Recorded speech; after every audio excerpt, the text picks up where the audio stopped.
नमस्कार, स्वागत है आपका इंडिया न्यूज के डिजिटल प्लेटफॉर्म पर और मैं हूं आपके साथ गुलिस्ता। तूफानी चक्रवात बिपरजॉय को लेकर इस वक्त गुजरात के साथ कई तटीय राज्यों में भारी नुकसान की आशंका बनी हुई है। आज शाम तक बिपरजॉय गुजरात के तट से टकरा सकता है। बता दें, बिपरजॉय अरब सागर में सबसे लंबे वक्त तक रहने वाला चक्रवाती तूफान बनने वाला है।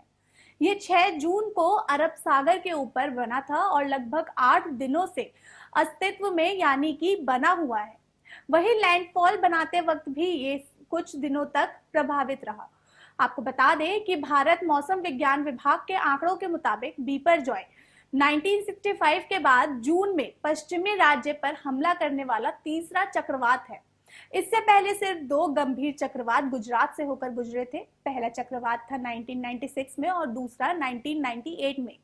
बता दें कि 1998 का चक्रवात बेहद गंभीर था और पोरबंदर के तट पर 160 किलोमीटर प्रति घंटे से ज्यादा की भारी हवा की गति से टकराया था।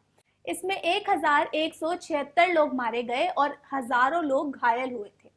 बता दें कि आशंका जताई जा रही है कि बिपरजॉय गुजरात के सौराष्ट्र और कच्छ जबकि पाकिस्तान के कराची को 150 किलोमीटर प्रति घंटे की रफ्तार से पार कर सकता है।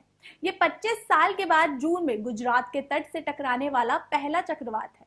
अरब सागर पर नजर डालें तो जून में 1965 से 2023 के बीच बिपरजॉय को छोड़कर 13 चक्रवात आए। इसमें से 6 अरब सागर के ऊपर ही कमजोर हो गए, जबकि 2 गुजरात के तट से टकराते हुए पार हो गए, जबकि एक महाराष्ट्र, पाकिस्तान, ओमान और यमन में जाकर खत्म हुए। इसमें 2019 की क्यार बेहद खतरनाक थी और ये 9 दिन 15 घंटे तक रहा। विश्व मौसम विज्ञान संगठन के मुताबिक बिपरजॉय शब्द बांग्लादेश द्वारा सुझाया गया है और बांग्लादेश में बिपरजॉय का मतलब आपदा होता है। आईएमडी प्रमुख मृत्युंजय महापात्रा ने कहा कि इसकी विनाशकारी क्षमता व्यापक हो सकती है। आईएमडी ने बताया कि तूफानी चक्रवात किस तरह नुकसान पहुंचा सकता है। तूफानी चक्रवात के चलते फूस के घर और कच्चे मकानों को भारी नुकसान हो सकता है।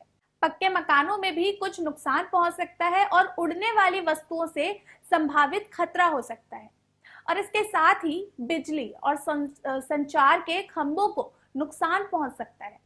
कच्ची और पक्की सड़कों को भारी नुकसानदेह हो सकता है और रेलवे, ओवरहेड बिजली लाइनों और सिग्नलिंग सिस्टम में व्यवधान पड़ सकता है। खड़ी फसलों, वृक्षारोपण बागों को व्यापक नुकसान हो सकता है और छोटी नावें और घाटों को भी नुकसान हो सकता है। अब बात करते हैं कि अगर आप घर के अंदर हैं तो घर के अंदर रहने पर तूफानी चक्रवात आने पर क्या करें और क्या ना करें। तो बिजली के मेन और गैस की आपूर्ति बंद करें, दरवाजे और खिड़कियां बंद रखें, घर के पास सूखे पेड़ों और शाखाओं को हटा दें, खिड़कियां और दरवाजों में कांच चढ़ाएं या तूफान के शटर लगवाएं। अगर घर या आश्रय कमजोर है तो चक्रवात आने से पहले ही सुरक्षित स्थान पर चले जाएं। और अगर घर पर सुरक्षित रूप से बना हुआ है तो उस सबसे सुरक्षित भाग में आश्रय लें। मूल्यवान वस्तुओं को ऊपरी मंजिलों पर ले जाएं और एक आपातकालीन किट और प्राथमिक चिकित्सा बॉक्स तैयार रखें। छोटी और ढीली चीजों को सुरक्षित स्थान पर रखें जो आसानी से उड़ सकती है। अब जानते हैं कि अगर आप बाहर हैं तो बाहर रहते वक्त तूफान आने पर क्या करें और क्या ना करें। तो बिजली के ढीले और लटकते तारों से सख्ती से बचें। इसके साथ ही पास के आश्रय स्थलों में चले जाएं।